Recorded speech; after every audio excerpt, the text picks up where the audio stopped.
여러분 안녕하십니까? 박완신 교수입니다. 이제 제가 1996년 7월 1일부터 8일까지 평화 안보 통일 선교 여정을 다녀온 말씀을 드리도록 하겠습니다.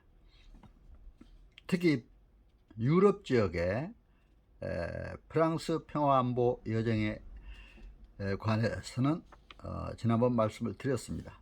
오늘은 두 번째로 이태리 로마 중심 평화 선교 여정 중심으로 말씀을 드리도록 하겠습니다. 이 글은 당시 기행 수필로 제가 썼는데 월간지 통일로와 한국 선교신문에 보도된 이 내용이기도 합니다. 그리고 제가 쓴 21세기 북한 정교와 선교 통일 이 책자에도 이제 수록된 바 있습니다. 그래서 오늘은 특히 이제 이태리 중심으로 말씀을 드리도록 하겠습니다. 저는 이제 1996년도죠. 7월 3일 오후 5시30분 프랑스 여정을 마치고 이제 항공편으로 드골 공항에 와서 프랑스를 떠났습니다. 이제 기내에서 내려다보는 구라파의 아름다운 산과 들, 정말 한 폭의 그림과도 같은 유럽 지역의 아름다움을 볼 수가 있었습니다. 약 1시간 30분쯤 달렸을 때 이태리 레오나르도 다빈치 공항에 도착을 했습니다. 간단한 입국 수속을 마치고 공항을 빠져나왔는데 공항 주변의 야자수는 남국의 정취를 흠뻑 느끼게 했습니다. 로마 시내로 향한 고속도로 주변에는 해바라기 밭이 질비하게 펼쳐져 있습니다. 이태리는 일조량이 많아 해바라기를 많이 재배하여 수출까지 한다고 합니다.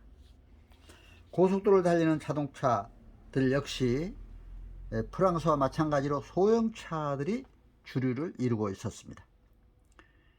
20년 된 소형차도 아직 길거리를 달리고 있는 것을 볼 수가 있었습니다. 부모나 자식들이 쓰던 물건도 그대로 간직하고 보존하려는 심리에서 나온 것이라고 합니다. 이러한 가풍이나 전통을 잇는 심리는 심지어 직업까지도 조상들의 것을 그대로 이어받는 경우가 많다고 합니다. 그래서 이태리는 조상들이 하던 가내수공업을 후손들이 이어받는 풍습이 있어서 가내수공업이 크게 발전을 했다고 합니다. 이태리 가내수공업은 농업과 함께 이태리 경제를 발전시키는 근간이 된다고 합니다. 그래서 이태리는 국민소득 2만 500불의 선진국으로 당시에 발전했다고 얘기를 했습니다. 이태리 인구는 5,800만 명, 국토 면적은 약 30만 1255평방킬로미터, 한국의 1.5배가 정도가 되는 나라입니다. 여행 가이드의 설명을 들으면서 30여 분 달렸을 때 로마 시내 쉐라튼 골프 호텔에 도착해서 여정을 풀었습니다. 7월 4일 아침 8시 호텔에서 아침 식사를 마치고 그 역사적인 로마 성지순례의 길에 나섰습니다. 모든 길은 로마로 통한다라는 말대로 로마 제국의 위용을 시내 곳곳에 보존된 유적에서 엿볼 수 있었습니다. 로마 문화는 그리스 문화와 함께 서양 문화의 근간을 이루고 있습니다. 그리스 문화, 예술, 철학, 정치적인 삶 등에서 문화의 꽃을 피웠다면 로마는 이지적이고 실용적인 감각으로 정치, 행정, 군사, 종교의 대조국을 이루었다고 할 수가 있겠습니다. 로마 제국이 멸망한 이후에도 로마는 세계 기독교의 본산지가 되어 정신 및 문화적으로 세계 중심국이 되고 있습니다. 로마에서는 르네상스 시대의 교황권 주도하에 예전에 볼 수 없었던 문화예술의 꽃이 만발하게 되었는데 특히 이 시대의 건축 역사상 최고의 결정체를 할 수 있는 베드로 대성당과 바티칸 궁들, 그리고 서양 예술사를 빛내는 최고의 예술 작품들이 미켈란젤로, 라파엘, 브라만데 등에 의해서 나타나게 되었습니다. 오늘 이 역사의 현장들을 보게 된 것은 감격적인 일이 아닐 수가 없습니다. 먼저 로마 교황청에 있는 바티칸 시국의 성벽을 들어서서 바티칸 박물관을 돌아보았습니다. 수많은 기독교 작품들을 볼 수가 있었습니다. 특히 시스틴 성당의 천정에 89세까지 독신으로 이제 살면서 그려진 미켈란젤로의 천지창조, 최후의 심판에서 하나님의 위대한 창조 섭리를 더욱 깊이 깨달을 수가 있었습니다. 천지창조에서는 어둠과 빛, 땅과 하늘, 아담과 이브, 노아의 방주 등 하나님의 창조적 역사를 한눈에 볼 수 있었고, 최후의 심판에서는 예수님의 심판, 천국과 지옥의 갈림길을 볼 수가 있었습니다. 바티칸 박물관을 지나 베드로 성당에 도착했습니다. 베드로 사도가 순교당한 베드로 광장에는 베드로가 십자가에 거꾸로 매달려 죽는 모습을 증언하는 이제 오벨리스크 탑, 이것이 우뚝 서 있었습니다. 베드로 성당 앞에는 성경과 칼을 들고 있는 사도 바울의 동상도 있었습니다. 하늘에서 보면 천국 열쇠 모양으로 된 베드로 광장을 들어서서 베드로 성당 안으로 들어갔습니다. 이게 313년 기독교를 공인했던 콘스탄티누스 대제의상, 또 미켈란젤로의 첫 작품인 피에타상이 있었습니다.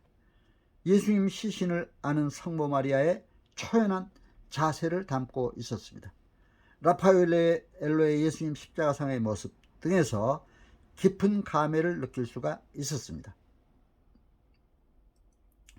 천계라는 하늘의 문 옆에 마태, 마가, 누가, 요한의 모습들을 그림으로 묘사해 놓았습니다. 베드로 대성당을 나와 이제 스파게티와 빵, 양고기, 야채 등 이태리식 점심 식사를 마치고 성모 마리아 성당, 요한 성당, 바울 성당 등 4대 성당들의 웅장한 모습을 돌아보았습니다. 그리고 로마 시를 가로지르는 떼베르강, 그 주변의 콜로세움을 지나 그 숱한 핍박 가운데서도 신앙을 지켰던 카타콤을 방문했습니다. 로마에는 1600년대부터 발굴된 카타콤이 6군데라고 하는데, 그중 대표적인 카타콤은 산타리스토 카타콤이라고 합니다. 석회 질서로 된 카타콤 내부에는 진흙을 바르고 그 위로 그린 이제 프레스코 벽화들이 순교자들의 깊은 신앙을 보여주고 있었습니다. 지하 5층까지 되어 있는 카타콤은 1m 정도 좁은 폭에 10m 정도의 높이였습니다. 내부 기온은 겨울이나 여름이나 항상 15도를 유지하고 있다고 합니다. 2명이 들어가는 부부 묘지, 10여 명이 들어가는 가족 묘지 등 다양한 묘지들이 있었습니다. 그리고 군데군데 3, 4평 정도의 이제 예배드리는 장소가 눈에 띄었습니다. 올리브유를 사용한 불을 밝히고 이제 성경을 보며 찬송을 부르며 신앙을 지켰던 지하 성도들의 모습에서 우리들의 신앙 모습을 다시 한번 되새겨 봤습니다.